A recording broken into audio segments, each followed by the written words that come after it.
आणि आता महत्त्वाच्या घडामोडींचा घेणार आहोत वेगवान आढावा।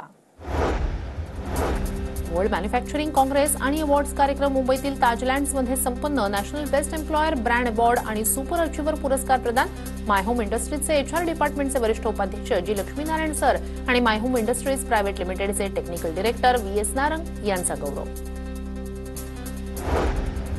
संगमेश्वरमधील संभाजी महाराजांना कैद केलेल्या जागेची मंत्री योगेश कदम यांच्याकडून पाहणी। सरदेसाई वाडा परिसरातील जमिनीचे सरकार खरेदी करणार। 7 दिवसात जमिनीचे नकाशे सादर करण्याचे कदम यांचे भूमी अभिलेख विभागाला आदेश। छावा सिनेमात शिर्के घराण्याविषयी चुकीची माहिती दिली याबाबत दिग्दर्शक लक्ष्मण उतेकर यांनी उत्तर द्यावं, अन्यथा त्यांना महाराष्ट्रात फिरू देणार नाही, शिर्के कुटुंबाचा इशारा। महाराष्ट्रात सायबर सेलकडून विकिपीडियाच्या युजर्सवर गुन्हा दाखल।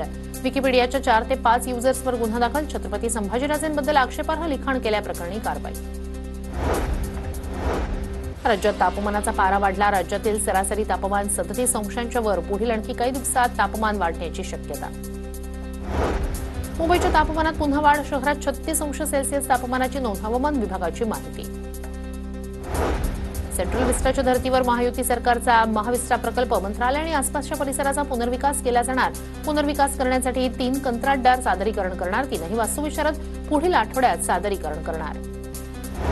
कोस्टल रोडवरील डांबरी उंचवट्याची पीएमओकडून दखल। डांबरी उंचवट्यामुळे रस्त्याची दुर्दशा झाल्याचा व्हिडिओ व्हायरल।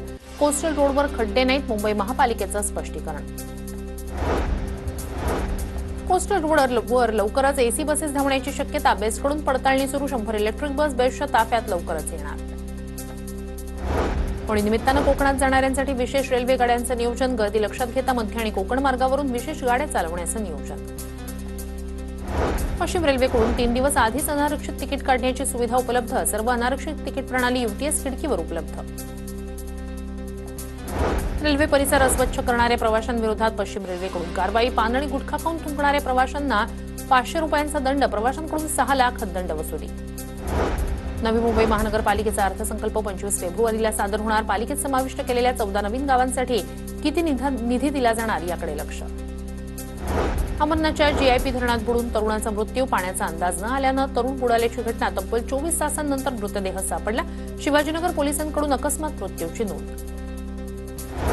पुण्याच्या भोरमधील रस्त्याच्या कामाचा आमदार शंकर मांडेकर यांच्याकडून आढावा। महामार्ग विभागाच्या अधिकाऱ्यांसोबत शंकर मांडेकर यांची बैठक। रस्त्याचं काम तातडीनं पूर्ण करण्याचे निर्देश। खासगी पाणी शुद्धीकरण प्रकल्पांसाठी महापालिकेकडून नियमावली। मात्र व्यावसायिकांकडून परस्पर आरो प्रकल्प सुरू। जीबीएसमुळे नागरिकांमध्ये भीतीचं वातावरण। पुण्याच्या भोरमधील हिरडोशी धामणदेव डोंगराला भीषण वणवा। डोंगरातील वनसंपत्तीचं मोठं नुकसान। वणवा लावणाऱ्यावर कडक कारवाई करण्याची शेतकऱ्यांची मागणी। सहाय्यक प्राध्यापक पदासाठीची सेट परीक्षा 15 जूनला होणार। अर्ज प्रक्रिया 24 फेब्रुवारीपासून सुरू होणार। पुणे विद्यापीठाच्या सेट विभागाची माहिती। पुण्यातील वाहतूक कोंडी सोडवण्यासाठी रिंग रोडची कनेक्टिव्हिटी वाढवणार। रिंग रोडला जोडणारे 15 महत्त्वाचे इंटरचेंज विकसित करणार। यामुळे वाहतूक कोंडी कमी होण्याचा दावा।